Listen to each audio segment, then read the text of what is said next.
معزز ناظرین، انتہائی افسوسناک بات ہے کہ فرانسیسی جریدے چارلی ایبڈو نے ایک مرتبہ پھر مسلمانوں کی غیرت کا امتحان لینے کے لیے اسی اوچھی اور ذلیل حرکت کا اعلان کیا ہے۔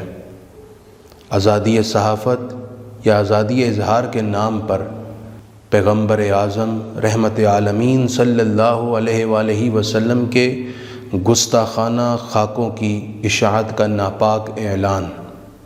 اگر یہ آزادی اظہار ہے تو میں ایسی سوچ رکھنے والے اور ایسی آزادی کے علم بردار کے گلے میں کروڑوں لعنتوں کا توق ڈالتا ہوں۔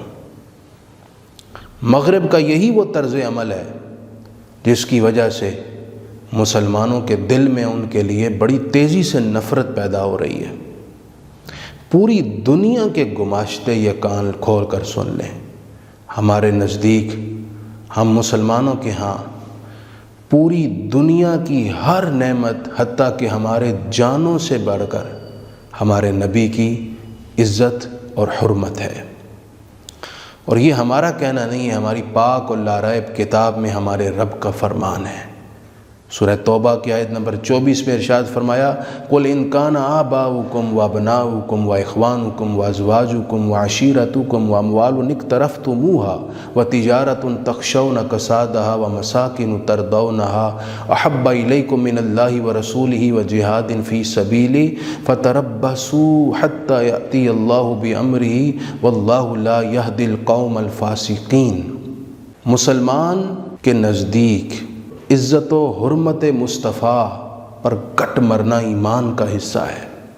جب مسلمان حضرت موسیٰ و عیسیٰ علیہ السلام کی توہین اور گستاخی کو جرم اور کفر سمجھتا ہے تو پوری دنیا کے عیسائی، یہودی اور ان کے لیڈرز کو یہ سمجھنا ہوگا کہ انہیں پیغمبر اعظم رحمت عالمین صلی اللہ علیہ وسلم کی ناموس اور عزت کے حوالے سے دھیان رکھنا ہے اور محتاط رویہ اپنانا ہے۔ میں سمجھتا ہوں کہ روئے زمین پر اس سے بڑا دہشت گرد کوئی نہیں ہے جو رحمت عالمین امام الانبیاء فخر کون و مکان صلی اللہ علیہ وآلہ وسلم کے گستاخانہ خاکے بنانے کی ناپاک جسارت کرتا ہے۔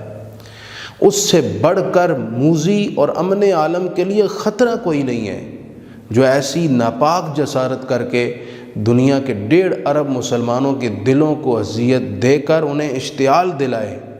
میں سمجھتا ہوں یہ دنیا کو تشدد کی آگ میں جھونکنے کی ایک سازش ہے اور مذہبی بنیادوں پر خون ریز تصادم کا کھیل رچایا جا رہا ہے۔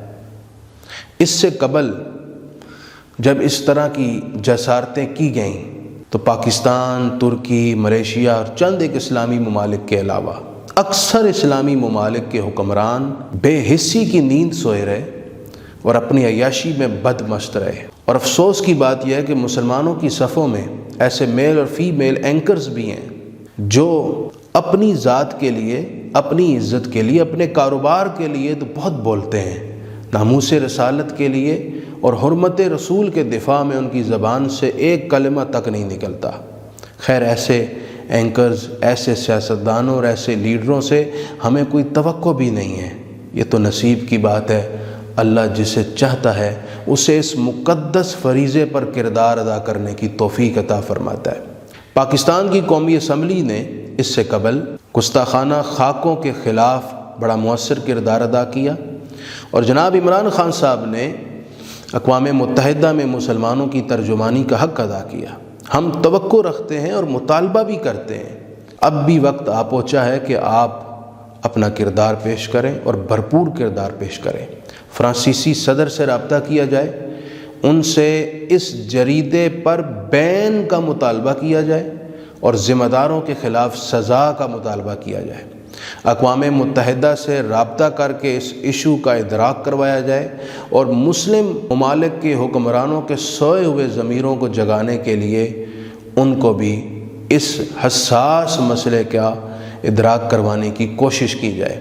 اور اس کے ساتھ یہ کہ ان تمام کوششوں سے کوئی نتیجہ نہ نکلے تو پھر سلطان صلاح الدین ایوبی، سلطان عبدالحمید کہ کرداروں کو ذہن میں رکھ کر بے خوف و خطر ہو کر جرت مندانہ اور غیرت مندانہ قدم اٹھانے کے لیے بھی لائحہ عمل پر غور کیا جائے۔ مسلمان ناموس رسالت کے لیے جانیں پیش کرنے سے گریز نہیں کریں گے، آپ کے ساتھ کھڑے ہیں۔ حضور کی عزت اور عظمت کے لیے ہماری جانیں، ہمارے مال و متاع اور ہماری زندگیاں حاضر ہیں۔ اور میں نوجوان ساتھیوں سے عرض کروں گا، آپ سوشل میڈیا پر مذمتی جنگ کا آغاز کر دیں، پوسٹس کریں اور خصوصی طور پر انگریزی زبان میں پوسٹیں ضرور وائرل کریں، اور اقوام متحدہ کے ای میل ایڈریس پر اپنی شکایات لاکھوں کی تعداد میں درج کروائیں۔ اپنا اپنا کردار اپنی کیپیسٹی اور اپنی حیثیت کے مطابق ادا کریں، تاکہ ناموس رسالت کے محافظین کے ادنیٰ مجاہدوں میں ہمارا نام بھی شامل ہو جائے۔